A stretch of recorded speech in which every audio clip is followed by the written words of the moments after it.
मेरा नाम अमीना मंसूर शेख है। मैं 10वीं जमात में पढ़ती हूँ। मैं उर्दू मीडियम की लड़की हूँ। हमको 3 टीचर है। एक नए टीचर आए। हमारे स्कूल में बहुत अच्छे खिचड़ी मिलती है। हमारे स्कूल में बहुत सारे एग्ज़ाम भी होते हैं और अभी एक एग्ज़ाम हुआ था जिसमें हमारे स्कूल का फर्स्ट नंबर आया था और मैंने भी एक एग्ज़ाम दिया हुआ है, उसमें मेरा तीसरा नंबर आया। 10वीं का रिजल्ट कैसा रहता आपके स्कूल को? अच्छा रहता। किस चीज़ का एग्जाम दिया था आपने? एलिमेंट्री। क्या रहता हो एलिमेंट्री? उसमें ड्राइंग करना पड़ती और उसमें रियाजी का भी बहुत सारा। कहाँ से आते हैं आप स्कूल को? कारगिल से। मी आता 6वी वर्गात शिकते। मी मेथी आणि नाशिकला राहते। आम्हाला पोषण आहार खूप चांगला मिळतो। त्यामध्ये मटकी, सोयाबीन आणि शनिवार या दिवशी आम्हाला मटकी, राजगिराचा लाडू। कोणत्या वर्गात आहे तुम्ही शाळेत? मी आता 6वी वर्गात। काय नाव आहे तुझं? स्वरामधून कुठे? आणि शाळेला कुठून येते तू? कोणत्या गावातून येते? मी नवा फाट्यावरून येते। आप भी जिला परिषद ढोरकिन में उर्दू मीडियम की जो स्कूल है जहाँ पढ़ाई वगैरह हासिल कर रहे हैं, तो आप कौन सी जमात में हैं और आपके स्कूल में कहाँ तक पढ़ाई जाती है? मेरा नाम अरफिया शेख। मैं 10वीं जमात में हूँ। हमारे स्कूल में 8वीं से तो 10वीं तक पढ़ाया जाता है। और क्या क्या सुविधा मिलती है आपके स्कूल में? खिचड़ी और स्कॉलरशिप, NMS की एग्ज़ाम। कहाँ से आते हैं आप स्कूल के लिए? ढोरकिन से। क्या नाम है आपका? अल्फिया शेख। एक विद्यार्थी आहे आणि आपण कोणत्या वर्गात आहे आणि हे शाळेमध्ये काय काय सुविधा मिळते तुला ते सांग. माझे नाव राहत अमर शेख। मी इयत्ता 9वी वर्गात शिकते। या शाळेमध्ये खूप काही सुविधा आहेत, जसे की आम्हाला वेगवेगळ्या स्पर्धा परीक्षेमध्ये आम्हाला आमचे शिक्षक मार्गदर्शन करतात। आम्हाला शिक्षक चांगल्या प्रकारे शिकवतात। वेगवेगळ्या स्पर्धेमध्ये आमचा खूप हिरिरीने भाग असतो, जसे की दिलीप स्वामी सर यांच्या दशसुखी कार्यक्रमाअंतर्गत आमचा पहिला नंबर आला होता तालुका पातळीवर। आणि तसेच NMLA, स्कॉलरशिप, नवोदय यासारखे जे एक्झाम होतात आमच्या शाळेमध्ये, त्यामध्ये आमचा हिरिरीने भाग असतो आणि त्यात आम्ही यशस्वी पण होतो। सध्या कोणत्या वर्गात आहे तू? मी सध्या 9वी वर्गात शिकते। कुठून येते तू वर्गाला? ढोरकिन। काय नाव आहे तुझं? माझं नाव राहत अमर शेख। कुमार सांडुकेवट या ठिकाणी सन 2011 पासून चित्रकला शिक्षक या पदावरती कार्यरत आहे आणि त्यानंतर येथील शालेय समिती असेल, शाळेचे मुख्याध्यापक असतील, यांनी माझ्यावरती शालेय पोषण आहारची ही जबाबदारी दिलेली आहे।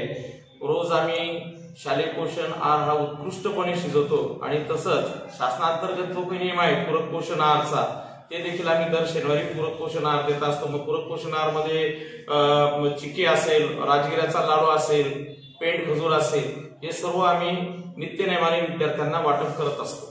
चॅनलवर आपलं स्वागत, अभिनंदन आहे। आणि जिल्हा परिषद परसाला ढोरकिन पैठणमध्ये आपण कितके वर्षापासून कार्यरत आहे आणि आपली पद काय आहे ते बद्दल सांगा। मी या पैठण तालुक्यामध्ये मागील 3 वर्षापासून या प्रशालेमध्ये कार्यरत आहे आणि फेब्रुवारी महिन्यापासून मला मुख्याध्यापक पदाचा अतिरिक्त पदभार दिलेला आहे। सर, आपल्या शाळेमध्ये पहिली ते कितीपर्यंत शाळा आहे आणि उर्दू आणि मराठी दोन्ही भाषेचं विद्यार्थ्यांनी येते का शाळेमध्ये?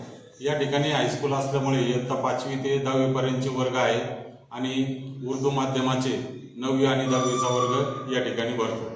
सर, आपल्या शाळेमध्ये सांस्कृतिक कार्यक्रम कोणते कोणते घेण्यात येते सर? या शाळेमध्ये अभ्यासक्रमाव्यतिरिक्त इतर उपक्रम सुद्धा घेतले जातात। यामध्ये नृत्य स्पर्धा असतील किंवा खेळाच्या स्पर्धा असतील, या सर्व स्पर्धेमध्ये आमच्या प्रशालेचे विद्यार्थी सहभागी होतात। मागच्या वर्षी तालुका आणि जिल्हा स्तरावर नृत्य स्पर्धेमध्ये या शाळेचे विद्यार्थी सहभागी झाले होते आणि त्या ठिकाणी आमचा प्रथम क्रमांक प्रशालेला मिळाला होता। सर, आपल्या शाळेमध्ये स्कॉलरशिपची सुविधा कशी आहे आणि 10वीचा निकाल कसा असतो सर? या ठिकाणी इयत्ता 5वी आणि 8वी या वर्गासाठी स्कॉलरशिपची परीक्षा आहे। त्यानंतर इयत्ता 8वी साठी NMMS ही परीक्षा आहे। त्यानंतर इयत्ता 10वीचा निकाल दरवर्षी 90% वरती असतो। मागच्या वर्षी आमचा इयत्ता 10वीचा निकाल हा 95% एवढा लागलेला आहे। सर, आपले शाळेचं काम चालू आहे, कितक्या वर्षापासून शाळेचं काम चालू आहे आणि कधी होणार तेच? या ठिकाणी ही शाळा आदर्श शाळेमध्ये निवड झालेली असल्यामुळे या शाळेसाठी नवीन इमारत मंजूर झालेली आहे आणि तिचं मागच्या 2 वर्षापासून या ठिकाणी काम चालू आहे. नवीन इमारत झाल्यानंतर आमच्या शाळेची प्रगती आणखी या ठिकाणी जास्त दिसून येईल. आपलं नाव सांगा आणि शाळेचं नाव आणि पत्ता सांगा. माझं नाव राजेंद्र नारायणराव कोलते. मी माध्यमिक शिक्षक आहे. या ठिकाणी माझ्याकडे मुख्याध्यापक पदाचा पदभार आहे. या ठिकाणी जिल्हा परिषद प्रशाला डोरकीन या शाळेमध्ये मी आज रोजी मुख्याध्यापक या पदावर कार्यरत आहे.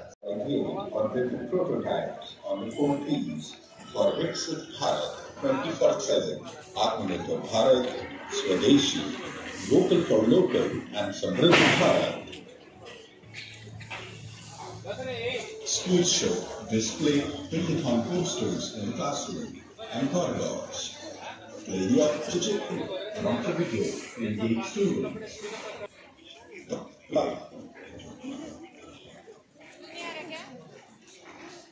Students across the will participate in the 4 stages of innovation under expert guidance, problem identification,